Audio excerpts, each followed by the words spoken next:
G'day guys, welcome to another review, and we've got the Cats and the Tigers, and as they usually do, they usually win. Richmond, again, 26-point winners. I feel like the last 3 weeks have won by 27, 27 and 26, so they're consistently getting the job done in a similar fashion, so I'm pretty livid because I expected us to win tonight, but obviously... Yeah, and I know, obviously understand how good the Tigers are, but looks like, yeah, they're going to take some beating. Their flag to lose, I think, as far as I'm concerned.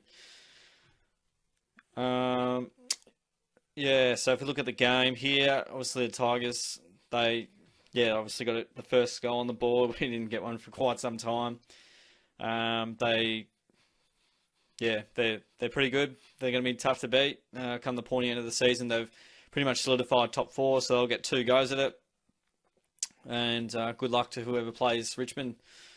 Hopefully, someone can actually beat them for once. That'd be nice because, yeah, they seem unbeatable at times, and they always gear up at the right time of the year. And doing so once again, I don't want to make excuses for the Cats, but obviously, I feel like Richmond had a bit of a 9-day break, and Geelong had another 4-day break. So, yeah, I think they look tired based on Richmond's run and carry. I mean, the Cats, they had opportunities, but as we can see here, we were gone for 3 quarters, and they outplayed us and played on their terms for 3 quarters, and we weren't able to really arrest the momentum throughout that time, and the Tigers could have been up by a lot more, as you can see there.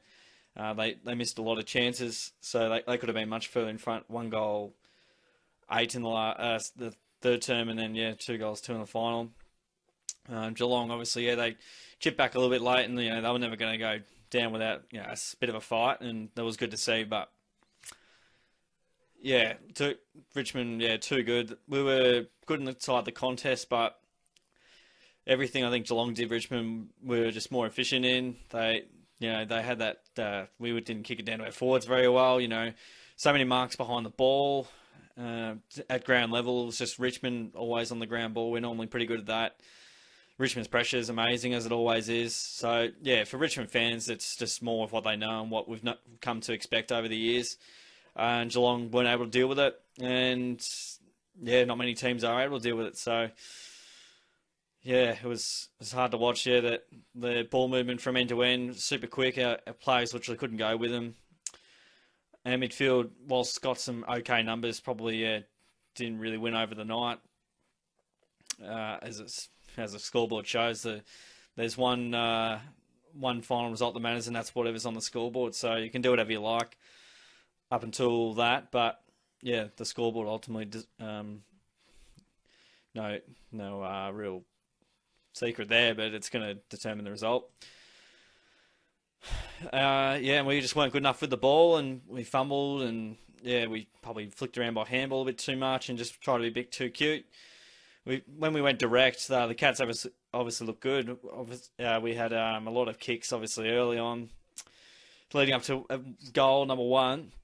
I think it was 8 kicks, and we got 2 or 3 goals out of that. So, read into that what you will. Be more direct. And I think we're a bit predictable as well. We went to Hawk a lot. He didn't have a lot of support.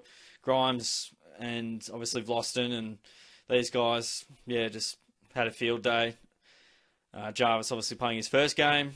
Battled okay at times. Radically was good in the end, but for the majority of it, not really seen. But Radically did play well, and I will get to him soon. But let's get into the stats. We have more of the ball.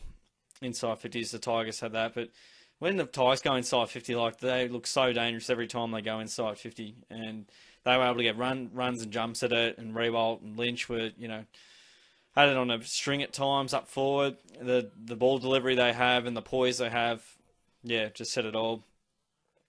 The efficiency inside 50 for the Cats most of the year has been around that sort of 45 to 50-ish mark.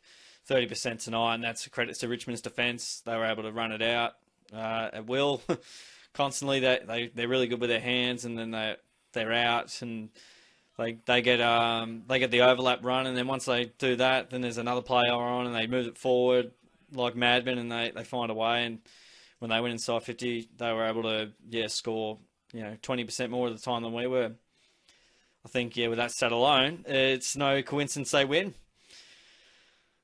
The clearances, it's really disappointing that we doubled their clearances. I think Freo had a field day in the clearances as well, but the clearances and there's clearances. I think, yeah, they probably got the most from our turnovers, I guess. I'd like to see those numbers. That'd be good.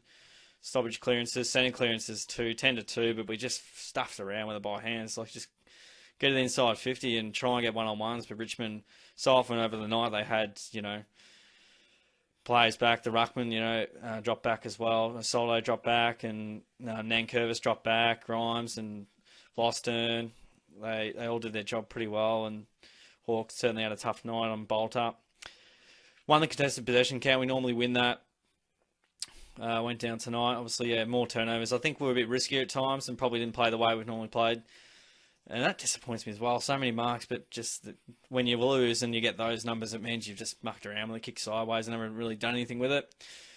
Contested marks, I think Radagalier took a few there and did well.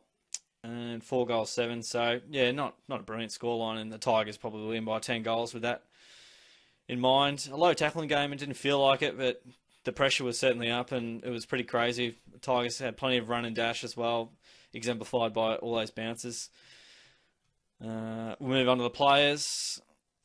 Let's get both in. So, 3 votes. I'm going to Tom Stewart, 25, 8 marks.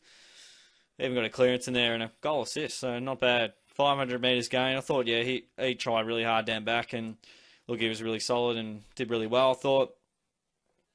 2 votes. I'm giving some to O'Connor. Again, very good down back. He had 18 touches, 9 marks. So, a couple of defenders. It seems like defenders normally win the votes when it's not going your way. When it's down in the 50 a lot, you pay a bit more attention to them, I guess. 1 vote, I'll go Radagalier. Yeah, it might be a bit of a shock, but obviously, yeah, there weren't too many players putting their hand up. So Radagalier obviously kicked a couple, could have had 3, but he kicked it down the full.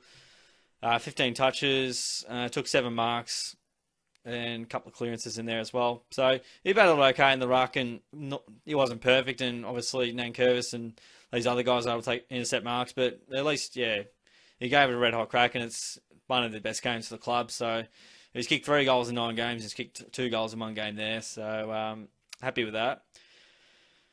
The rest of the guys, Guthrie obviously got a bit of the ball, but it wasn't, super effective. A few marks in there.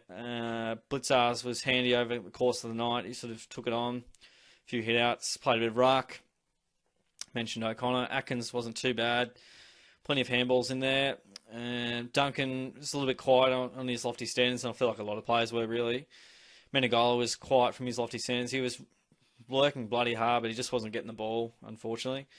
Dangerfield kicked a point, got 19.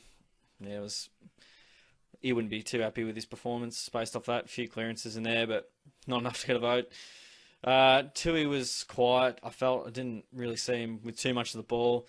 Myers, I'm saying not too bad for just about everyone, but yeah, Myers probably needs to know when to give the ball, and yeah, he needs to be able to hit the scoreboard when it's not going our way.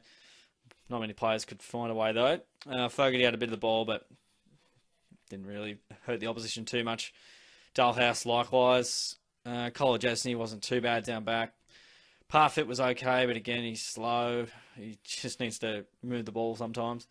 Taylor was alright down back. Henry, not too bad.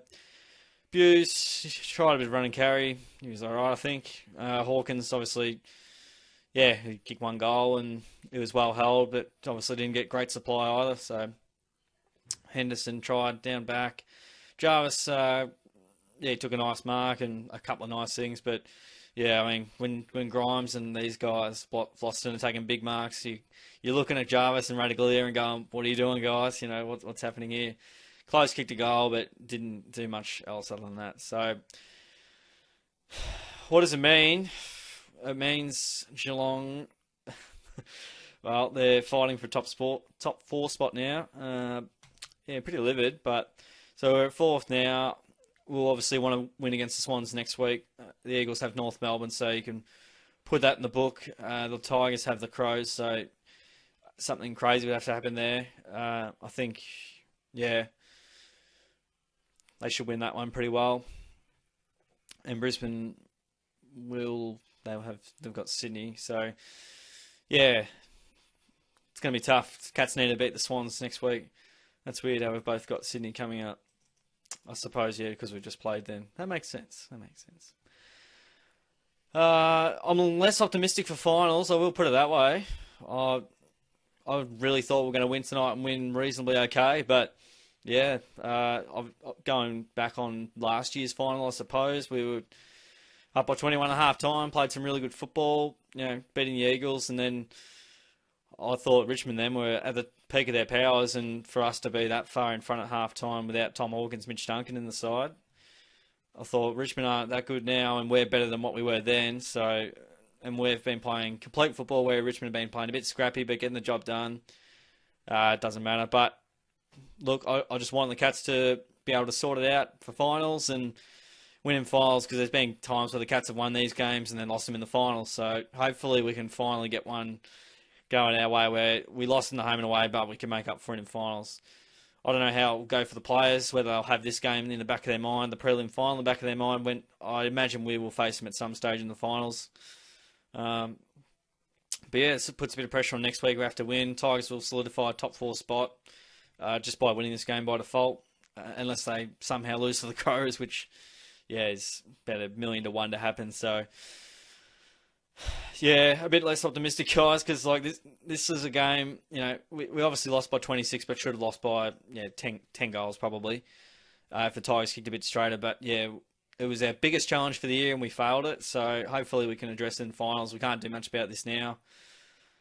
Yeah, we've been up for a little while as well. Probably, we've won 5 or 6 in a row and been up for the last 7 or 8 weeks. And yeah, it's certainly given it a red hot crack and had some really good wins. So in isolation, yeah, it hurts, but you've got to sort of look at the full body of work, which is hard for me to look at right now. But hopefully in the next day or two, I can sort of digest it a bit better. But right now, sort of seething and dreading another Richmond premiership or another boring grand final. So, oh well, that's how it goes, guys. Sometimes you win, sometimes you lose. It's kind of, when I look at Richmond now, it's kind of like Geelong in that 07-11 period where you're like, I just don't want to play Geelong because they're probably going to beat us, and so tasting the medicine that we used to produce a while ago, and anyway, that's it from me, guys. Comment your thoughts on the game. Who's going to win the flag from here? Are the Cats more flimsier now looking at this game for the finals? We'll wait and see. Let us know what you think. Subscribe away, all that amazing stuff. Like the video. Appreciate you guys watching me be salty and cry. So, I hope you enjoyed, guys. Thanks for sticking around. I'll see you in the next video.